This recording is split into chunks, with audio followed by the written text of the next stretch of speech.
నా పేరు రాజరాజేశ్వరి. ఏం చేస్తుంటారు? House wife. సో మీ ఏరియాలో ఉన్న సమస్యలు ఏంటి? సమస్యలు ఒకటని ఏం చెప్పమండి, బోల్డ్ సమస్యలు ఎదుర్కొంటున్నాం 5 సంవత్సరాల నుంచి. ఒకటని చెప్పలేము, మీరు అలా అడిగితే నేనేం చెప్పలేను.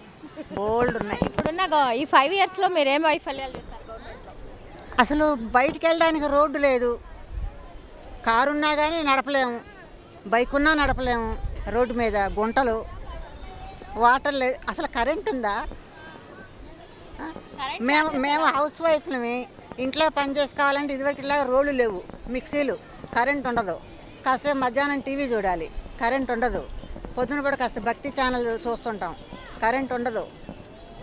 కరెంట్ లేకపోతే నీళ్ళు కూడా రావు, మా అపార్ట్మెంట్లో పైకి ట్యాంకులోకి నీళ్ళు కూడా రావు. మేమేం చేయాలి? ఛార్జెసా? అసలు ఎంత పెంచాడు ఛార్జీలు? ఇంత అని చెప్పగలమా? ఇంత ఉందా? 5 ఏళ్ల క్రితం ఇంత ఉందా? ఒక్క ఛాన్స్ అని వచ్చాడు.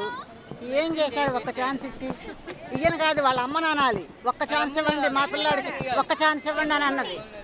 ఇప్పుడు రమ్మనండి ఆమెను, ఇప్పుడు వచ్చాడు చెప్పమన్నాడు, ఒక్క ఛాన్స్ ఇచ్చాము. ఏం చేశాడు ఆమె కొడుకు?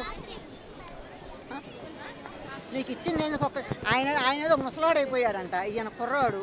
మరి ఏం చేస్తావు? 5 ఏళ్ళ నుంచి ఏం పీకావు నువ్వు? అసలు ఒక్క మాట కాదు, ఒక్క పని కాదండి, కడుపు మనకి రగిలిపోతుంది అనమాట. రాజధాని పైన మీ అభిప్రాయం? అసలు రాజధాని ఎక్కడుంది? ఏది రాజధాని? ఆయన మోడీ గారేమో అమరావతి రాజధాని అంటాడు, ఈయనేమో 3 అంటాడు. ఒకటి ఏడవలేడు, 3 ఎందుకమ్మా? ఉట్టికెగ్గలేనమ్మ స్వర్గానికి ఎగిరిందని ఒకటి చేయలేడు, ఇంకా 3 ఏం చేస్తాడు ఈయన? ఎందుకమ్మా? పెమ్మసాని చంద్రశేఖర్ గారి పైన మీ అభిప్రాయం?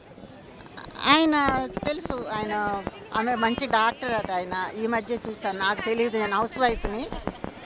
చెల్లి కూడా వాయిస్తుంది ఒక పక్క ఆయన్ని, 2 చెల్లెళ్ళు. ఇంకా మనం 2 చెల్లెళ్ళు వాయిస్తున్నారు, మనమేం ఆ చంప ఈ చంప, ఇక 3వ చంప లేదు మనం వాయించడానికి. ఆయనకి చంద్రశేఖర్ గారు వస్తే చంద్రబాబుతో గారితో కలిసి మన ఆంధ్రప్రదేశ్ని రాజధాని డెవలప్ చేస్తారని ఆశపడుతున్నామండి. చేస్తారని నమ్మకం కూడా ఉంది. ఆయన ప్రోగ్రాంలో మాటలు, మొన్న మహిళా గళంలో కూడా మేము పాల్గొన్నాము, చాలా బాగా చెప్పారు ఆయన. మాకు చాలా హ్యాపీగా ఉంది. ఆయన వస్తే మాత్రం బాగుంటుందని అనుకుంటున్నాము.